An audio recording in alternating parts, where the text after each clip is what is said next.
All right, is it going? You're on page 59. It's area and perimeter number 1. It's square and rectangle. So guess what? We've now moved to our 3rd unit. So you know how teachers plan. They do units, and then within that are lessons. Yes, there's tests somewhere in there, although I do very few of those. I do a lot more homeworks, etc. Right? You'll see a lot more of that with me. But you're now moving into the 3rd unit. So what I want to try to make you aware of is, even in week 5, we're really rolling through this. We're going to go through 51 lessons. It's about 8 different units in this semester. Okay, so you're trying to keep up with everything and get everything done, slash your grades in and all that stuff, right? You following all this? A lot of it is that comp book, and those pages cover through 19 have setup in them. And that's a little bit annoying, but you only do it once for the semester. Once that's done, you're just keeping up with notes. So it's a little bit more work at first for the comp book, and then less work as you go through the semester if you do it all up front. Does this make sense? Okay, I hope that's better for you rather than a lot of work at the end. I like to do the work up front if possible. All right, so you're on area and perimeter. How many of you have heard the word area before? Okay, almost every hand, and maybe if you didn't raise it, you've heard it.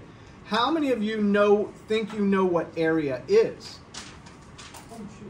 All right, I got a couple hands. Anybody want to take a shot? What's area to you? The distance inside shape. So hang on. The distance inside a shape. How many of you go, yeah, that kind of sounds right? Jeremy, are you doing that? Whatever you're doing? Okay, pull that back. What were you going to say? I would say like the measurement inside the shape. The measurement inside the shape. Does that sound okay to you? Okay, so even if we don't have a textbook, your brain is starting to think this way, right? So what kind of shapes will be in this first lesson? Square rectangle. Can you see a square in your mind? Yes. Can you see everything inside the border? That's the area of that square. Now we have a way of measuring this. We multiply one dimension by the other dimension, and it gives us this two-dimensional shape, or two-dimensional measurement. So let me try to orient you back to dimensions. What is this shape here? Can you see it from way over there? What's this shape? A line. A line. Good. How many dimensions? One. So I'm going to call it 1D for one dimension. You okay with this? Okay. Here's the next shape. Let's deal with what we're going to deal with today. We're going to do a rectangle. And so it's a rectangle. Fair enough? I said it. I would ask you. Rectangle. How many dimensions? 3. 2. So I got a lot of different answers. I've got 2, 3, and 4, I think I heard. Okay, so raise your hand if you think it's two-dimensional. Okay, I got about a third of the room. Raise your hand if you think it's three-dimensional. Okay, I got a couple. Raise your hand. I don't know what four-dimensional is yet. Hang on to that one, because that's getting a lot more complicated. All right, here's the way it works. Do you remember the X and Y coordinate plane? You had an X here, and you had a Y here. Do you remember that? X and Y? So this is one dimension, left and right. And this is the other dimension, up and down. So this shape has two dimensions. This is 2D. You okay with that? Now watch as I draw it. Are you watching? What shape am I making? How many? Well, I first made a square, then I made a second, and I tried to make it the same size, a little bit higher, a little bit over. When you draw this on your paper, that's the way you're going to draw it. Now connect the corners.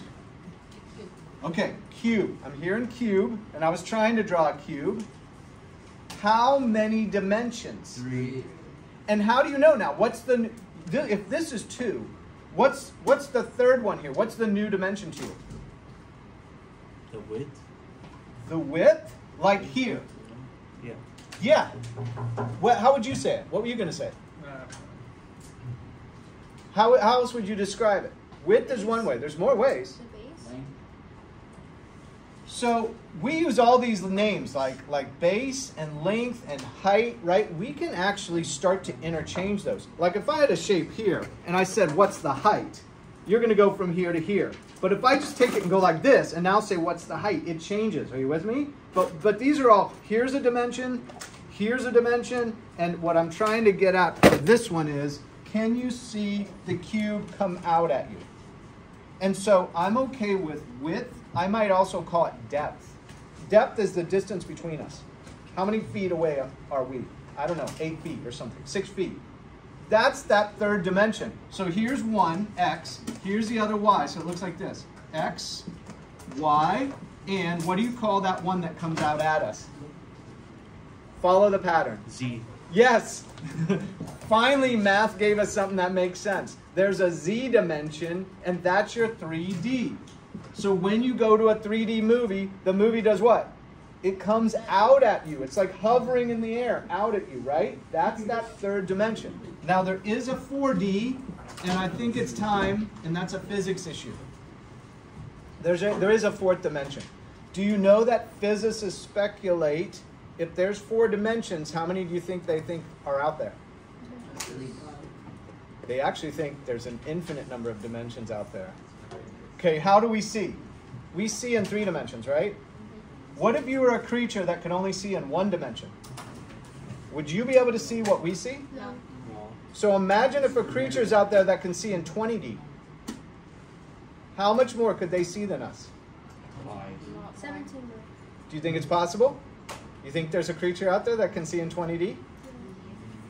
There's actually a creature that can see different colors than we can. Okay, so I'm going to leave that up to you. But I think if the dimensions are out there, somebody somewhere, somehow, something can see in those dimensions. What? I don't know what. I don't know what it is. Okay, go back to area. Here's the shape. Let's get back to the lesson because I'm pressed on time. This is a square. Is it a square? Yes. Kind of. Who says yes? Who says kinda? What do you, in geometry, now that you're in high school geometry, what do you need to know to really know it's a square? What do I need to add to this to prove to you it's a square? 490. 490 degree. And over there I heard something about sides. Tell me about sides. What'd you say over there? 4 sides. I got 4 sides that are equal. I need the tick marks.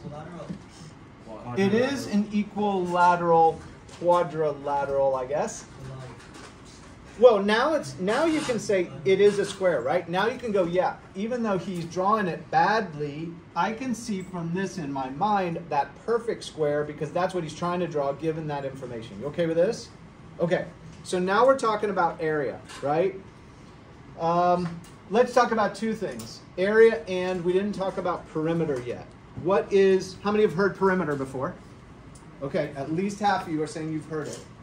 Do you remember what perimeter is from your past days? The distance outside a shape. The distance outside a shape, or what else did you say? The measurement outside the shape. The measurement outside the shape, and all these are right, you guys. All these are right. All these make sense to your brain, so stick with these things, right? I'm not saying no to any of these. You got to think of it the way your brain sees it. So here's a little person. The person starts here, they walk here, they walk here, they walk here, and they walk back. That's the distance around the shape perimeter. You okay with this? That sounds familiar? So 2 things. Area, everything inside the boundary, and perimeter. The distance around. Now, area is how many dimensions? 2D. 2D. Because it's all this. Okay?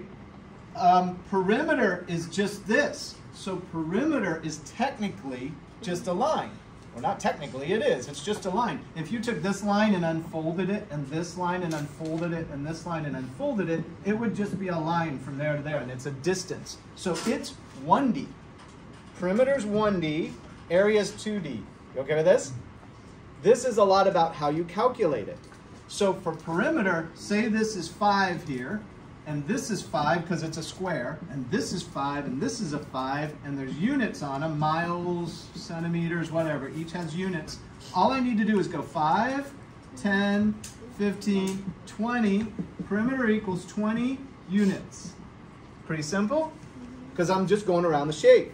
And it's 1D. So technically, it's units to the power 1. Let me write it like this, not without the caret. To the power 1, because it's 1D. Here's the contrast, area. Area is one dimension this way, 5, times one dimension this way, times 5. But each one is 5 units times 5 units. So it equals 5 times 5 is? 10 units.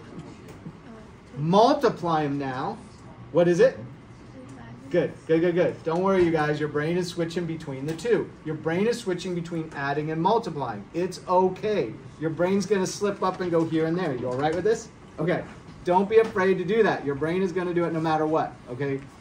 Now, it's also units times units.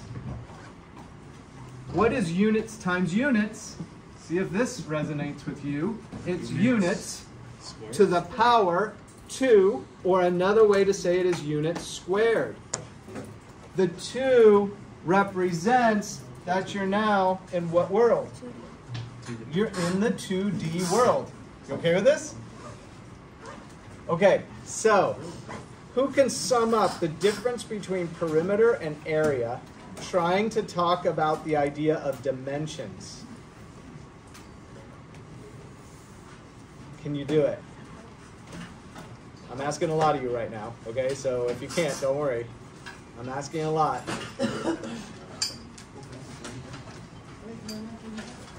Well, so what I would love for you to be able to say eventually here, right, is that perimeter is a one-dimensional aspect.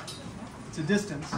And area is a two-dimensional aspect. It's one dimension times the other. That's how it's calculated. So it's this idea of base times height. Okay? Okay, better hit stop.